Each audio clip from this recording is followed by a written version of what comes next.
Good morning, Minecraft gamers. Welcome back to another exciting episode of Fun with FlapJack Hardcore Minecraft. Today we're going to do a Fun with FlapJack intro to our how-to series in hardcore mode. In this video, we will discover exactly how you put together a bubble column. That's right, you can now use bubbles for elevators instead of using the old sign and water trick. In 0.13 Aquatic Update, they changed Minecraft water mechanics, and we now can put water source blocks on top of soul sand to make bubble columns that go up, and we can put water source blocks on top of magma blocks to pull ourselves down in a bubble tube. But as I'm running through, I'm showcasing you a little bit of what I've been building inside of my underground castle dungeon. It's not really a castle dungeon, but it sure does look like one with all this stone brick all over the place. I did show you that I had my zombie grinder all set up, and it's looking pretty good. And then over here I have my skeleton grinder, and it's working just fantastic. I've got more arrows than I'll ever use, more bones than I'll ever need, and tons of XP. You can never have too much XP in this game anyhow, so yeah, you just kind of look around and see. I've been working on a beacon. It's not at full capability yet, but it's getting close. Now to bring you back to what it is I actually was going to showcase in this video in the first place, which was a how to do the up and down bubble elevator bubble columns. So say you need to get up to the top real quick and you don't want to have to go up a ladder and you don't want to take the time to build some stairs to get up and down. You can build yourself a bubble elevator. So let's jump into my creative world here and I'll show you exactly how I did that. First off, maybe you need to be up top. Maybe I want to be back down there. Shoot, I forgot something, which we all do over and over and over. So now I need to get back up to the top again. And so what I like to do is I like to break out from the bottom and go upwards the 3 wide, 2 deep. And then once I'm into the second row of blocks, I start to mine upward.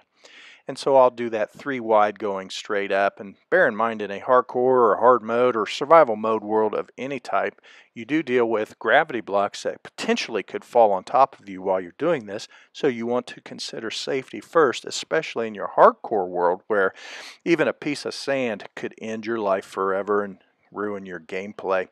So what we do is we place a block beside us as we mine ourselves upwards, which gives us a space where we can step over real quick if necessary.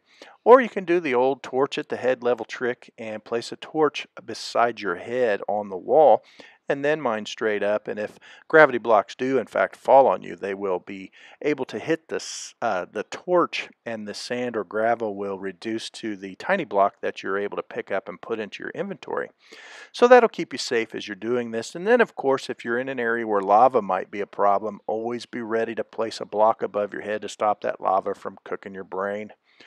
So we'll build a few more blocks up and we'll be on top of this tower, where I will place a water source into the very top square and then allow that water to flow straight down. This is going to be the bubble column for both the up and down sides of your elevator. Then you want to jump in the water and swim back down to the bottom. Now down here at the bottom, if you want to avoid the water from splashing out, you can just simply break the block at ground level, and then when the water is flowing down from up above, it'll be trapped in that little puddle pocket and it won't splash out all over the ground. Then you also need to get some wood planks and some sticks and craft yourself about 4 signs, placing 2 signs beside each bubble entry point, each bubble column entry point.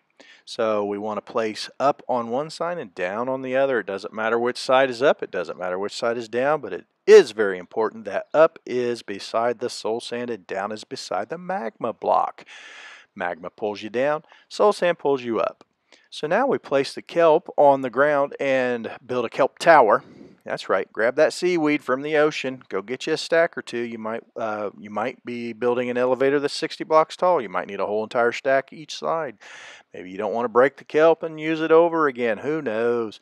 Grab yourself a couple stacks of kelp and build some kelp towers in these flowing water areas. This kelp will convert that flowing water into water source blocks, which is what is necessary to create the bubble columns. So now that the bubble tubes have the kelp inside of them, all you do is you swim back down to the bottom and you break those kelp towers. That's right.